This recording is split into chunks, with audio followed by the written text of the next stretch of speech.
Magandang araw sa inyong lahat mga kamatsas. Pasadahan naman natin ngayon ang naging laro ni World number 1 sa kanyang round number 7 fight against India na naman. Super Grandmaster Murali Kartikeyan, 24 years old.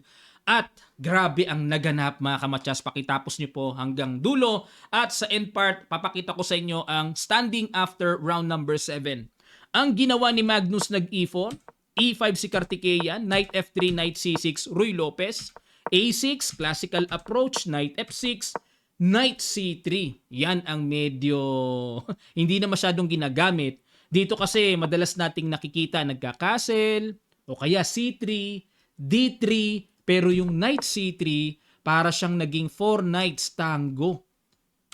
B5, Bishop B3, Bishop C5. Archangelski Bishop naman ang tawag dyan. Knight D5 at nag-D6. Ayan. Dito mga kamatsas, baka mapatanong kayo, Coach, libre ang pawn sa E4. Tapos may pressure pa sa F2. Bakit hindi kinapture yan? Magdi-D4 kasi. Malalim yung bitaw na yan eh. Halimbawa, capturein ang pawn. Magka-castle. E di mag-rook E1.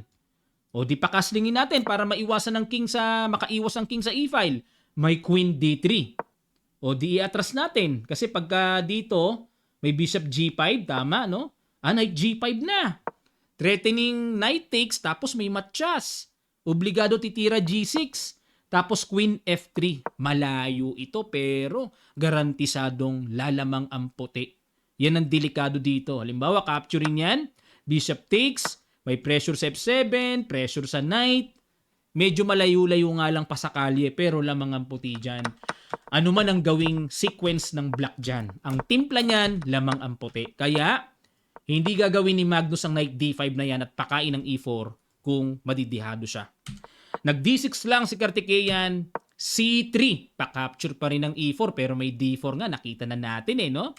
Bishop E6 lang, D4 at yan ang maagang pagkawala sa aklat. Dahil sa mga nagdaang laban, may tumira na ng castling. Ayan, at ano pa ba ang naitala? May tumira ng, yun lang pala, castling lang. D4 ang bagong luto ni Magnus. Kinapture, good move. Takes, capture sa knight, good move. Eksakto rin ang ginawang treatment dito ni Kartikeyan. Kinapture ang bishop. Bishop B4 check, king F1. Bakit nag-king F1? Bakit hindi binarhan ng bishop? Sayang ang king. Pwede pa mag-castling, di ba? Magbi-bishop takes daw. Pag nag-queen takes, knight E7, ayun. Aatakihin ng pawn sa D5. Mawa 1 pawn down eh. Ang binigay na lang na continuation dito, castling na lang eh. Tapos queen D7. Pero, kitang-kita sa evaluation bar, pabor sa black. Okay, masama yung double pawn, lalo na yung D5. Balik tayo. Kaya tama yung king F1. Kasundo ng evaluation bar. Good move. Knight E7, queen D3. Yun lang. Napalo pa ng bad move. Dapat daw ang tira dito, bishop G5. Oo nga, no? Malakas na pressure yan. Hindi pa pwedeng kumapture sa D5 kasi may pin. Tagus ang pressure niyan hanggang sa queen eh. Ngayon ang gagawin niyan, continuation, knight E4, tapos mag-H4. Ayan, okay. Medyo malayo-layong paluan yan, pero yan ang pinakatama. Balik tayo. Nag-queen D3, queen D7. Ayan, dito baka mapatanong kayo. Coach, bakit hindi kinapture ang pawn sa D5? Ano meron? Kakapturing kasi yan. Takes, takes, queen E4 check, haharang ang knight, persado, tapos H4. Ayan. Pero pwede rin pala, no? Kasi yung evaluation bar safe naman sa black eh. Tama, pwede rin palang capturing yon. Hindi kinapture. Hindi minadali eh. Ito ang gusto ni Stock Vision, knight E takes, pero nag-queen D7 muna. Balik tayo. H4, H6, H5. Ayun, tinagpas na yung pawn. Rook H4. Para makompensate ang kapalit ng isang pawn, kailangan gumawa ng something extraordinary si Magnus dito. Nag-castle queenside. Aba, dyan tumakbo. Kasi kung sa castle kingside, baka tirahan ng G4, G5 mamaya eh. Nag-A3, bishop A5, nag-A4. Ayan, basag na sa queenside dahil dyan pumunta ang king ni Kartikeyan. Bishop B6, knight D2. Saan pupunta yung knight na yan? Rook HE8, control lang sa e-file, capture, takes, at nag-knight E4. Ayan, dito mga kamatsas, baka maisip nyo, coach, ba't hindi tsumik? Aangat lang kasi ang king, walang follow-up. Tawag dyan, check lamok. Pag mga walang follow-up na check, wag nyo nang ituloy kasi lalabas check lamok lang eh. Dapat pagka checkin mo, may continuation na maganda. Pang long term ba? Pero dito nag-knight E4, yan ang mas pang long term. King B7, Queen F3, ayan, para may pressure sa diagonal. Queen C6, sinangga ang pressure. Nag-Bishop H6, yun lang ang bitaw na brand X na napili ni Magnus. Dito po ang branded move na sinasuggest ay Knight takes F6. Pwersado, Knight ang ipangka-capture, Queen takes, King takes, may Bishop takes F7. Yan lang ang nire-recommend kahit papaano slightly better lang ang black pero hindi na ganun kalakihan. Pero sa ginawa ni Magnus, Bishop takes, risky.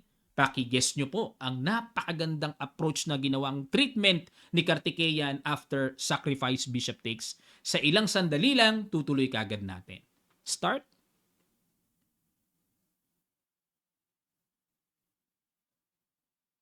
Maraming salamat. Congrats sa mga nakakita. Rook takes E4. Yan ang pinaka-eksaktong tira. Rook takes, saka kakapture ng bishop. May ganun pala oh. Ang nakompute siguro ni Magnus dito, knight muna unang ipangka-capture eh. Hindi, tore. Lumalabas, bishop sa bishop, tore sa tore, at may dalawa pang yokababs sa isang tore. 2 minor pieces sa isang tore ang kapalit. Rook E1, King B8, iwas, good move. Rook E2, bad move na naman. Dapat daw ang tira, Rook A3 para maisunod ang tore at makabigay ng kahit papaanong nakakailang-ilang na pressure papunta sa Black King. Pero iba ginawa, nag-Rook E2. Siguro ang gusto dito ni Magnus magro-Rook C2 para atakihin ng Queen. Nag-Queen B7 na pressure naman si Kartikeyan. Umiwas kagad pero bad move. Dapat daw po Rook G8. Ayun. At halimbawa kung mag-Rook C2, saka aatras. Queen B7. O di maganda ang evaluation bar ng black. Yan lang daw, no? Pero, balik tayo. Sa Queen B7, kinapture, capture. Ay, oo, nakapture ng pawn sa F7. C6, queen to queen. Kinapture na. Takes. Rook D1, depensa sa D4. King C7. Rook E6, threat sa pawn. Rook F8, good move. Nag-Rook D2 lang. Bakit? Kasi may trap. Hindi pwedeng capturein ang libreng pawn, may Knight E3 check double. Okay? Kaya, nag-Rook D2, Rook F6, time naman para sanggahin ang threat. Rook E4, umiwas muna. King D7, G3 para proteksyon sa F4 square. Nag-Rook F5, tineret ang pawn.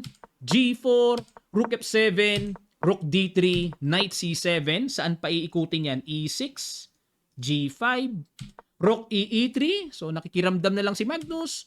Knight E6, threat ang pawn. Nag D5 na lang. Kinapture. Yun nga lang, nakabitin pa yung tore. Kailangan munang iiwas yan. Rook F3, Rook G7. Kakagatin yung pawn sa G4. Kinapture na, nakipagsabayan, capture, Rook F6, Bishop D4, capture, at nag-Rook F4, threat ang pawn, Rook takes B5, Rook takes F2, checking E1, Knight C5. Tingnan nyo po ang mga pyesa ni Kartikeyan. Stick together. Okay lang sana yung ganyan na magpa 2 minor pieces sa isang tore, pero yung isang minor piece medyo baldado, medyo passive dapat.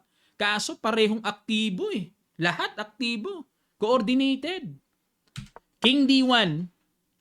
At dito po, huling bitaw ni Kartikeyan, Bishop E3. Threat ang tore, nag-resign na si Magnus. Naparesign ang world number 1 sa malinis na laban. Wala nang masasabi si Magnus dito. Talagang solid na laro ito. Bakit nag-resign dito? Baka mapatanong kayo. Halimbawa lang, assume natin, check, magki-King C6, may tempo pa, at halimbawa iiwas, ito na po ang masaklap na mangyayari dyan, Knight D3, threatening Matias. Pag chumek dyan, isang angat na lang. Wala nang kasunod, eto pa rin. Pag nag-rook C2 para remedyohan, may knight takes B2, check. O pagka nag-king E1, bitawan tore. Obligado ng capturing yan, takes, pero talo na rin. May isang sobrang bishop, wala na. Okay. Ginawa na ni Magnus ang lahat ng kanyang magagawa, pero napakalakas ng ginawang diskarte dito ni Kartikeyan. Long game talaga. Makakapag-isip talaga eh. Napaka-risky nung ginawa ni Magnus na sacrifice bishop takes h6. Talagang tunay na brand X move yun. Hindi siya branded mga kamatsas. Okay. Ito po ang kanilang standing after round number 7. Sino na ba ang nangunguna? Indian player na si Erigaisi Arjun. Score na 5.5 points out of 7. Tied sila. Nila Sindarov, parehong taga-Uzbek, Yakubuev, Naranayan, at Paravian, hanggang kay Kartikeyan. Ayan, puro 5 medya. Nakamura, nakabuntot pa rin, 0.5 lang behind. At Magsudlu, Vakidov, Seturaman, so Abdusatorov, mga nasa taas sa mga mamaw sa dinami-dami at pang number 23 si world number 1 Magnus. Wala na. So last 2 rounds, tingnan natin mga kamatsas kung makaka-recover pa dito si Magnus Singh sa kanyang mga mapapait na sugat na inabot dito. Yan ang risky ng Swiss system sa ganyang level of rating. Kaya pag nag-27, 2800, ang pinaka-best play niyan, puro round robin na para mapangalagaan at maingatan ng rating. Kasi pag Swiss system, yan ang problema. May mga mabababang rating na nakakasundot. Naku, bawas ka agad ng malaki rating. -8, -7. Naku, tabla lang, -5. Ganyang kabigat ang risk pagka ganito. Kaya kailangan, pag sumali si Magnus dito, bayaran nila ng compensation na PF yan. Kasi talagang mapanganib sa rating talaga. Liban na lang kung may papanalong lahat, kaso ang hirap nga Okay, maraming salamat po mga kamatsas. Abang tayo sa magiging resulta ng round number 8 and round number 9 last round. Ihahatid sa inyo ng coach nyong si Kamatsas. Okay, at sa mga gusto po mag-avail ng Kamatsas merchandise, mag-message lang po kayo sa ating Facebook page Kamatsas. Mag-follow na kayo mga Kamatsas. Yung mga nakasubscribe dito sa YouTube, follow kayo doon. Yung mga details po ng mga tournaments namin, doon namin pinopost Baka pwede kayong sumali or may i-refer kayo. 'Di ba, sa mga future events ng Kamatsas o di at least ma-update kayo once na mag-follow kayo and then magno-notify sa inyo 'yon pagka merong pinopost sa Facebook page Kamatsas. Type nyo lang sa Facebook Kamatsas, lalabas na po 'yon. Maraming salamat. Magkita-kita pa tayo sa mga susunod pang chess updates.